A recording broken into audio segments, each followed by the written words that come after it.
আসসালামু আলাইকুম। Channel I কৃষি সংবাদে আমন্ত্রণ জানাচ্ছি আমি নিশা মুনতাসির। এখনকার এই সংবাদ আয়োজন একই সঙ্গে চ্যানেল আই এর ইউটিউব চ্যানেল এবং চ্যানেল আই এর ওটিটি প্ল্যাটফর্ম আর স্ক্রিনে লাইভ স্ট্রিম হচ্ছে। চীনে আধুনিক শিল্প প্রতিষ্ঠানে বিশেষ প্রক্রিয়ায় ডিমের মূল্য সংযোজনে কাজ করছে আধুনিক শিল্প প্রতিষ্ঠান। পুরনো ঐতিহ্যকে বাণিজ্যিক রূপে উপস্থাপনের মাধ্যমে তৈরি হচ্ছে কর্মসংস্থান, বাড়ছে কৃষি শিল্পের পরিসর।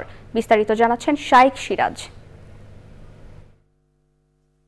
প্রদেশের কাইপিং পোল্ট্রি শিল্প এলাকার এই আধুনিক প্রতিষ্ঠানটি কাজ করছে উৎপাদিত হাঁসের ডিমের মূল্য সংযোজনে। সেঞ্চুরি এগ বা সল্টেড এগ তৈরির মাধ্যমে প্রতিষ্ঠানটি ইতিমধ্যেই দারুণ অর্থনৈতিক সাফল্য অর্জন করেছে। সেঞ্চুরি এগ মূলত চীনের ডিম সংরক্ষণের পুরনো এক ঐতিহ্য। চা পাতা, ধানের তুষ আর কাদামাটি দিয়ে পেস্ট তৈরি করে বিশেষ প্রক্রিয়ায় তৈরি করা হয় সেঞ্চুরি এগ। সে অনেক আগের কথা, তখন চীন মিং সাম্রাজ্যের আওতায়। বহুদিন ডিম সংরক্ষণ করার জন্য তারা এই পদ্ধতিটি ব্যবহার করতে শেখে। কথিত আছে এভাবেই শুরু হয় সেঞ্চুরি এগ তৈরি।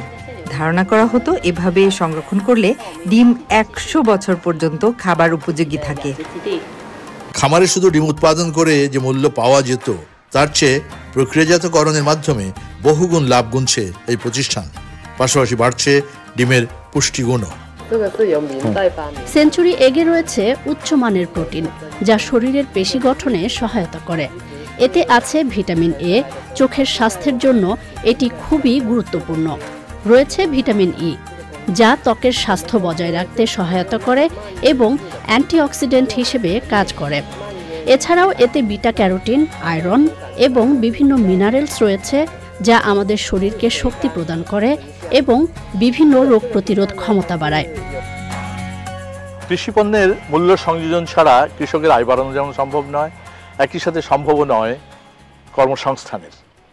হাঁসের ডিমের মূল্য সংযোজন করে নানান ধরনের ডিম জাতীয় পণ্য উৎপাদন করে এই প্রতিষ্ঠানটি দেখিয়েছে এই সময় এসে চতুর্থ শিল্প বিপ্লবের ইন্ডাস্ট্রি বা কৃষি পণ্য উৎপাদনকারী ইন্ডাস্ট্রিগুলোর চেহারা এরকমই হতে হবে। বিষয়টি নিয়ে আমরা যদি ভাবি, সময়ের সাথে এটা অমূলক হবে না। চীনের ওয়াংজুর কাইপিং থেকে শাইখ সিরাজ, চ্যানেল আই। এ নিয়ে বিস্তারিত প্রতিবেদন প্রচার হবে আজ রাত 9টার সংবাদের পর হৃদয়ে মাটি ও মানুষ অনুষ্ঠানে। মাদারীপুরের শিবচরে মুড়ি কাটা পেঁয়াজ তুলতে ব্যস্ত কৃষক, তবে দাম কম হওয়ায় উদ্বিগ্ন তারা। সংরক্ষণাগার না থাকায় উৎপাদন খরচের অর্ধেক দামে পেঁয়াজ বিক্রি করতে বাধ্য হচ্ছেন কৃষক। বাজার মূল্যের কমের জন্য পেঁয়াজ আমদানিকে দুষছেন চাষিরা। তাই পেঁয়াজ উত্তোলন মৌসুমে আমদানি বন্ধের দাবি কৃষকের। মাদারীপুর প্রতিনিধি মোহাম্মদ রাহাত হোসেনের রিপোর্ট। জানুয়ারি মাসেই মাদারীপুরের মাঠ থেকে তোলা শুরু হয়েছে নতুন পেঁয়াজ। পদ্মা, আড়িয়াল খাঁ, কুমারনদ বেষ্টিত এ জেলার পেঁয়াজও উন্নত মানের। পেঁয়াজ চাষে ছাড়, বীজ, কীটনাশক, দিনমজুর, জমি চাষে বিঘা প্রতি 1 লাখ থেকে 1,20,000 টাকা খরচ হয়েছে কৃষকের। এবছর বিঘা প্রতি 30 থেকে 40 মন পেঁয়াজ হয়েছে। সে হিসাবে 1 মন পেঁয়াজের উৎপাদন খরচ প্রায় 4,000 টাকা। অথচ প্রতি মন পেঁয়াজ 1400 থেকে 1600 টাকায় বিক্রি করতে বাধ্য হচ্ছেন কৃষক। চরম লোকসানের কারণে দিশেহারা তারা। ইন্ডিয়ান এলসি আইসা আমাদের পেঁয়াজের যে পরিস্থিতি 30-40 হাজার টাকা বিঘায় উঠবে। পেঁয়াজের যে দাম অবস্থা, তাতে দেখা যাচ্ছে আমাদের দেশের কৃষক একেবারেই ধ্বংসের মুখে। সরকারের কাছে আবেদন এটাই জানাই, কোলেস্টোর রাখার জন্য। কৃষক বাঁচাতে পেঁয়াজের মৌসুমে আমদানি না করার অনুরোধ জেলার এই উপ সহকারী কৃষি কর্মকর্তার। কৃষক এখন ন্যায্য দাম পাচ্ছে না, দাম কমে গেছে, কৃষকের লস। তাতে আমাদের সরকার কর্তৃক যেন আমাদের দক্ষিণবঙ্গে মাদারীপুর জেলায় শিবচরে যেন কোলেস্টোরের ব্যবস্থা করে দেয়। দেশে পেঁয়াজের চাহিদা পূরণে মাদারীপুর জেলা অন্যতম ভূমিকা রাখছে বলে জানান এই কৃষি কর্মকর্তা। সারা দেশে পেঁয়াজের যে চাহিদা, সেই চাহিদা পূরণে মাদারীপুরের কৃষিও একটি গুরুত্বপূর্ণ ভূমিকা পালন করবে। এবছর জেলায় 4065 হেক্টর জমিতে মরিকাটা পেঁয়াজ চাষ হয়েছে। লোকসান এড়াতে মাদারীপুরে পেঁয়াজ সংরক্ষণাগার নির্মাণের দাবি চাষিদের। মাদারীপুর থেকে রাহাত হোসাইন, চ্যানেল আই।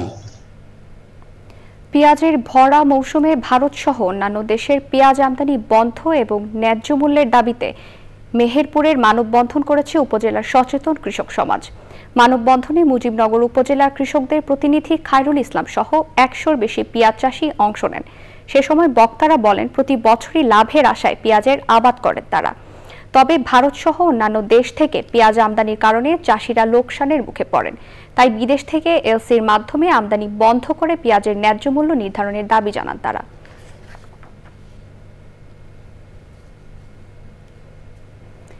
এসো দেশ বদলায় পৃথিবী বদলায় স্লোগানে নতুন বাংলাদেশ গড়ার লক্ষ্যে তারুণ্যের উৎসব 2025 উপলক্ষে শেরপুরে পিঠা উৎসব ও পণ্য প্রদর্শনী মেলা হয়েছে।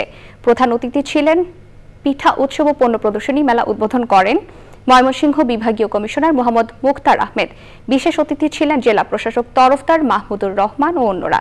উদ্বোধনের পর অতিথিরা মেলার বিভিন্ন স্টল ঘুরে দেখেন এবং বাহারি পিঠার স্বাদ নেন। জেলা প্রশাসনের আয়োজনে মেলায় 25টি স্টলে ঝাল মিষ্টি সহ বিভিন্ন স্বাদ ও বাহারি নামের পিঠা ও আচার সহ হাতে তৈরি বিভিন্ন পণ্যের প্রদর্শনী হয়েছে।